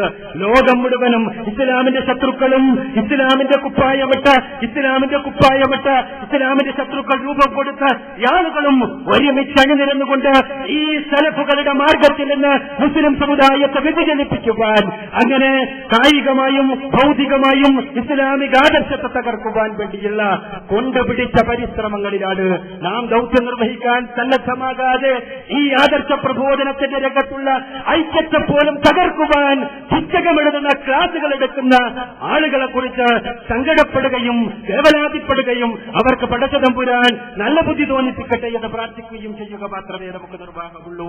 ഈ ഇത്തിഹാദ് എല്ലാവരും ഭയപ്പെടുന്ന ഇത്തിഹാദാണ്. തൗഹീദിനു വേണ്ടിയുള്ള ഇത്തിഹാദ്, സുന്നത്തിന് വേണ്ടിയുള്ള ഇത്തിഹാദ്, ഈ ആദർശ പ്രബോധനത്തിന് വേണ്ടിയുള്ള ഇത്തിഹാദ്, സലഫുസാലിഹികളുടെ മാർഗത്തിലൂടെ ചലിക്കുവാൻ വേണ്ടിയുള്ള ഈ ഐക്യതിര, ഈ സംഘടിതമായ മുന്നേറ്റം, ഇതിനെ തകർക്കാൻ ഒരാളെയും അനുവദിച്ചുകൂടാ. അതേ പരിശുദ്ധ ഖുർആനിനെ പച്ചയായി വിളിച്ചു പറയാൻ നിങ്ങൾക്കറിയില്ലേ, ഇവിടെ മാറാട് കലാപമുണ്ടായപ്പോ ആ കലാപത്തോടനുബന്ധിച്ച് ഒരു വർത്തമാന പത്രത്തിൽ എഴുതിയ ലേഖനത്തിന് തലക്കെട്ട് മാറാടിന് കാരണം ഖുർആൻ എന്നായിരുന്നു. ആ പരിശുദ്ധ ഖുർആൻ ആയത്തുകളെ സന്ദർഭത്തിൽ നടത്തിയെടുത്തുകൊണ്ട് മാറാടിനെ പോലെയുള്ള കലാപങ്ങൾ ഉണ്ടാക്കുന്നത് പരിശുദ്ധ ഖുർആനാണ് എന്നെഴുതിയപ്പോ അത് വായിച്ച 10,000-കണക്കിന് മനുഷ്യരുടെ മനസ്സുകൾക്കകത്ത് ഇസ്ലാമിനെ കുറിച്ച് വിരോധമുണ്ടായിട്ടുണ്ടെങ്കിൽ, ഇസ്ലാമിനെ കുറിച്ച് വെറുപ്പുണ്ടായിട്ടുണ്ടെങ്കിൽ അതിന് കുറ്റം പറയേണ്ടത് ആ ലേഖനകർത്താവിനെ മാത്രമല്ല, അതിന് കുറ്റം പറയേണ്ടത് അയാൾക്ക് ആശയങ്ങൾ കൊടുത്ത ആളുകളെ മാത്രമല്ല, എന്നെയും നിങ്ങളെയും. പരിശുദ്ധ ഖുർആൻ ഇതല്ല പഠിപ്പിക്കുന്നത് എന്ന് പഠിപ്പിക്കേണ്ട നമ്മൾ പരിശുദ്ധ ഖുർആന്റെ ആദർശമെന്ന് പറഞ്ഞാൽ അവസരം കിട്ടിയാൽ ഈ രാജ്യത്തെ മുഴുവനും ഇസ്ലാമീകരിക്കുന്ന, ഇസ്ലാമിക രാഷ്ട്രമാക്കുന്ന ഒരാദർശമാണ് ഖുർആനിന്റെ ആദർശമെന്ന് പ്രഭാഷണം നടത്തുവാനാണ്, അതിന് പുസ്തകം എഴുതുവാനാണ്, അതിനുവേണ്ടി ആളുകളോട് പ്രബോധനം ചെയ്യുവാനാണ് നമ്മൾ സന്നദ്ധമാകുന്നത് എങ്കിൽ അതല്ല പരിശുദ്ധ ഖുർആനിന്റെ സത്യസന്ധമായ ആദർശങ്ങൾ, സമാധാന സമ്പുഷ്ടമായ ആദർശങ്ങൾ, ആത്മീയത ആഗ്രഹിക്കുന്ന, ആത്മീയതയിലേക്ക് ചാഞ്ഞുകൊണ്ടിരിക്കുന്ന മനുഷ്യന്റെ മനസ്സിന് സമാധാനം നൽകുന്ന പരിശുദ്ധ ഖുർആന്റെ ആദർശത്തെ ലോകത്തിന്റെ മുന്നിൽ അവതരിപ്പിക്കുവാൻ വേണ്ടി പരിശ്രമിക്കുന്നതിന് പകരം മറ്റ് വ്യതിയാനങ്ങളിലേക്ക്, ഈ ഊർജ്ജത്തെ മറ്റ് തലങ്ങളിലേക്ക് കൊണ്ടുപോകുവാൻ ബോധപൂർവമായ പരിശ്രമങ്ങൾ നടന്നുകൊണ്ടിരിക്കുകയാണ്. ഈ പരിശ്രമങ്ങളെ ചെറുത്തു തോൽപ്പിക്കേണ്ടത് നമ്മളാണ്, ഞാനും നിങ്ങളുമാണ്, ഇവിടെയുള്ള സലഫികളാണ്. യഥാർത്ഥത്തിലുള്ള ഇസ്ലാമിനെ ലോകത്തിന്റെ മുന്നിൽ എഴുന്നേറ്റ് നിന്നുകൊണ്ട് ഉറക്കെ പറയാൻ സലഫികൾക്ക് മാത്രമേ സാധിക്കുകയുള്ളൂ. നിങ്ങൾക്കറിയില്ലേ, ഇവിടെ അരനൂറ്റാണ്ടോളം കാലം ഇസ്ലാമിക പ്രബോധന പ്രവർത്തന രംഗത്ത് ശ്രദ്ധേയമായ സംഭാവനകൾ അർപ്പിച്ചു എന്ന് പറയുന്ന ഒരു ആഴ്ചപ്പതിപ്പ് ഇന്ന ദീന ഇൻദല്ലാഹി ഇസ്ലാമെന്നും വമൻ യബ്തഗി ഗൈറൽ ഇസ്ലാമി ദീനൻ ഫലൻ യുഖ്ബല മിൻഹു വഹുവ ഫിൽ ആഖിറതി മിനൽ ഖാസിരീൻ എന്നുള്ള പരിശുദ്ധ ഖുർആനിലെ 3-ാമത്തെ അധ്യായം സൂറത്ത് ആൽ ഇംറാനിലെ 19-ാമത്തെ വചനവും 85-ാമത്തെ വചനവും ഓതിക്കൊണ്ട് പച്ചയായ വചനങ്ങളുടെ യാദർശം ലോകത്തിന്റെ മുന്നിൽ, മലയാളി സമൂഹത്തിന്റെ മുന്നിൽ ഉറക്കെ പറഞ്ഞു എന്ന കാരണത്താലാണ് സലഫികളായ ആളുകളെ കുറിച്ച് ഭീകരവാദികളെ എഴുതി കളഞ്ഞത്. ഇവിടെയുള്ള സാമൂഹ്യന്തരീക്ഷത്തെ തിരിച്ചറിയാതെ പ്രബോധന പ്രവർത്തനത്തെ ഉപയോഗപ്പെടുത്തുന്നവരെ എഴുതി കളഞ്ഞത്. പരിശുദ്ധ ഖുർആനിനെ പച്ചയായി ഉറക്കെ പറയാൻ, ഖുർആനിലെ ആദർശത്തെ ഉറക്കെ പറയുവാൻ പോലും ത്രാണിയില്ലാത്തവർ നയിക്കുന്ന അരനൂറ്റാണ്ടിന്റെ പ്രബോധന പ്രവർത്തനങ്ങൾക്ക് എങ്ങനെയാണ് പ്രബോധന പ്രവർത്തനങ്ങൾ എന്ന് പറയാൻ കഴിയുക എന്ന് നാം തിരിച്ചു ചോദിക്കേണ്ടതുണ്ട്. ഞാൻ അവസാനിപ്പിക്കുകയാണ്. ഞാൻ സൂചിപ്പിക്കുന്നത് സഹോദരങ്ങളെ, ഈ ആദർശ പ്രബോധനത്തിന്റെ രംഗത്ത് ശക്തമായ ചടുലമായ പാതകളുമായി മുന്നേറേണ്ട സമയമാണിത്. ഈ ഭീകരവാദത്തെ ആദർശം കൊണ്ട് മാത്രമേ നമുക്ക് ഇല്ലാതെയാക്കുവാൻ സാധിക്കുകയുള്ളൂ. നമ്മുടെ യുവാക്കളെ ആത്മഹത്യയുടെ മുനമ്പിലേക്ക് കൊണ്ടുപോകുന്ന ഒരിക്കലും ഷഹാദത്തിലേക്കല്ല, ജിഹാദിലേക്കല്ല, അതല്ലെങ്കിൽ ഏതെങ്കിലും രൂപത്തിലുള്ള സൃഷ്ടിപരമായ ആദർശങ്ങളിലേക്കല്ല, മറിച്ച് കേവലമായ ആത്മഹത്യയുടെ മുനമ്പുകളിലേക്ക് കൊണ്ടുപോകുന്ന, ആത്മഹത്യയിൽ അധിഷ്ഠിതമായ തത്വശാസ്ത്രത്തെ അവരുടെ തലച്ചോറുകൾക്കകത്തേക്ക് കടത്തിവിട്ടുകൊണ്ട് അവരുടെ മനസ്സിനെ ജാഗരം കൊള്ളിച്ച് മലീമസമാക്കിക്കൊണ്ടിരിക്കുന്ന ഭീകരവാദത്തിന്റെ ആശയങ്ങൾ അത് ഏത് വലിയ മൗലാന പറഞ്ഞാലും, ഏത് ചെറിയ മൗലാന പറഞ്ഞാലും പരിശുദ്ധ ഖുർആനും തിരുസുന്നത്തിനും എതിരാണ് എന്ന് വിളിച്ചു പറയാൻ സലഫികൾക്ക് മാത്രമേ സാധിക്കൂ. അതുകൊണ്ട് തന്നെ ഈ സലഫികൾ ഇസ്ലാമിക പ്രബോധനം വെറുക്കുന്ന ആളുകൾ മുഴുവനും വെറുക്കുന്നു എന്നുള്ളതാണ് സത്യം. സലഫികളുടെ സംസ്കാരത്തെ വെറുക്കുകയാണ്, സലഫികളുടെ സലഫികളുടെ ആദർശത്തെ വെറുക്കുകയാണ്, സലഫികളുടെ ആശയങ്ങളെ വെറുക്കുകയാണ്. ആ വെറുപ്പിന്റെ നടുവിൽ നിന്നുകൊണ്ട് ഇതാ ഈ പരിശുദ്ധ ഖുർആന്റെ ആദർശമാണ് ഉജ്ജ്വലവത്, തിരുസുന്നത്തിന്റെ ആദർശമാണ് ഉജ്ജ്വലവത്. ഈ പരിശുദ്ധ ഖുർആൻ പഠിപ്പിക്കുന്ന തത്വങ്ങളാണ് ലോകമേ ഏറ്റവും അത്യുന്നതമായ തത്വവത്. റസൂലുള്ളാഹി സ്വല്ലല്ലാഹു അലൈഹി വസല്ലമയുടെ ജീവിതം വരച്ചു കാണിച്ച രൂപത്തിലുള്ള വിശുദ്ധീകരണത്തിന് ലോകത്തെ വിധേയമാക്കാൻ മറ്റൊരു ജീവിത മാതൃകക്കും സാധ്യമല്ല എന്ന് ഉറക്കെ പറയാൻ, അതിനെ കടിയാൻ, അതിന് പ്രതിജ്ഞയെടുക്കാൻ, അതിനൊരുമിച്ച് നിൽക്കാൻ, അതിനൊറ്റക്കെട്ടായി മുന്നേറുവാൻ, അതിനുവേണ്ടി പഠിക്കാൻ, അതിനുവേണ്ടി പഠിപ്പിക്കാൻ, അതിനുവേണ്ടി ശബ്ദിക്കാൻ നമുക്ക് കഴിയണം. അതിന് സർവശക്തനായ തമ്പുരാൻ നമ്മെ അനുഗ്രഹിക്കുമാറാകട്ടെ. അൽഹംദുലില്ലാഹി റബ്ബിൽ ആലമീൻ. അസ്സലാമു അലൈക്കും. ഭീകരവാദത്തിന്റെ വേരുകളെ സംബന്ധിച്ച് ധൈഷണികമായ പ്രഭാഷണം നടത്തിയ എം അക്ബർ സാഹിബിന് കൃതജ്ഞത രേഖപ്പെടുത്തുന്നു.